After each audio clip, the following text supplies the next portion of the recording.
it had to be in U.S. currency. And those 3 trades were $30 higher than the market. It was the weirdest thing, like someone made the trades to win a bet.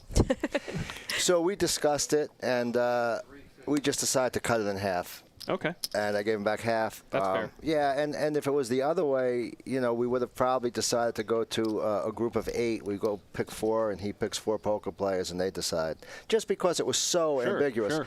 In the future, we'll pick which exchange we should use. He just had a baby, so you have to, like, you got to give him That's why he got the buyout. And he tried to get the buyout even lower because he's having a baby. And I was like, Chris. And then he final table something the next week.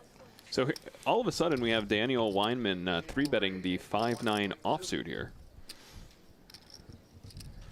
So we have Tyler, who opened the button with King-9 suited. This is a strong hand, 3-handed, and Daniel picking the 5-9 offsuit in the big blind to 3-bet.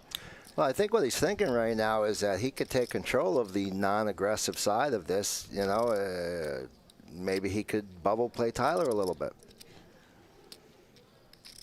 This is certainly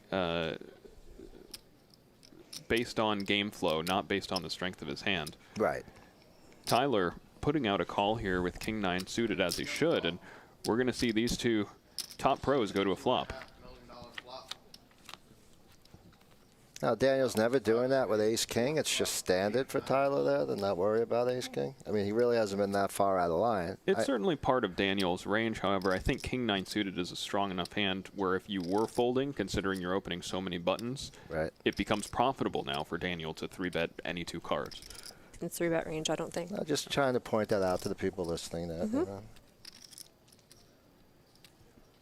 Daniel 3-bets and checks this board. Tyler now considering a bluff. All he really has is 2 overcards. He can go runner straight. Do you think that's a strange decision not to c-bet by Daniel? I would be check calling this all day. And in fact, this is a board where, remember, these players are 100 big blinds deep. This is actually a board that favors Tyler's range more than Daniel's, as Daniel probably isn't 3-betting hands like pocket 4s, pocket 5s, maybe not even pocket 8s, whereas all of these hands are in Tyler's range. So this is a board where I would, in fact, if I'm Daniel, I'm looking to check with most of my range on this board. I would probably check all overpairs and ace-king and the hand that I have. Okay. That card doesn't help at all. Finding out on the stream I c-bet too much. That's good. Everyone calls a c-bet. You got to bet the turn. That's the real spot now. It changes if you're like 35 big blinds deep when you're happy to just bet aces and get it all in. But what happens when you yeah, you're not trying to get 100 big blinds in with one pair right here. Well, that's how I felt about the ace-5 of diamonds he led. I thought that's a good check call spot, and he got thin value out of it, to his credit. No, usually I think they're doing it to make you think that, to slow you down from betting when they check. He actually went back and put the bet in. Well, here's another thing. The bet size here, not relative to the pot, but the actual bet size, the fact he threw in an extra blue chip on there, that's like almost psychologically like he's trying to make it look a little more expensive, right? Yeah. Or just like, I'll just throw this on top too. I don't care what I bet. I have the best hand, you know? So you would read this as weak? And what he just did, I would read as strong. As strong? That extra chip, yeah, too. And he even went back and made the bet. If he would have checked after playing with his chips, I would have known he's got king high, and he just doesn't want me to blast.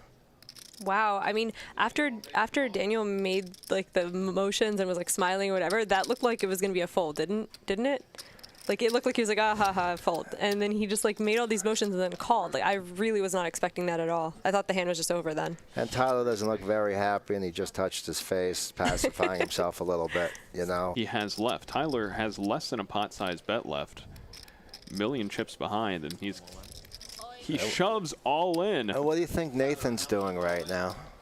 Throwing a party in his mind. That's what I would be doing. Yes, he's saying, how did this happen? I only have $5 million. And it always happens. It's going to be very hard for Daniel to find this call. If he does, then he saw his cards.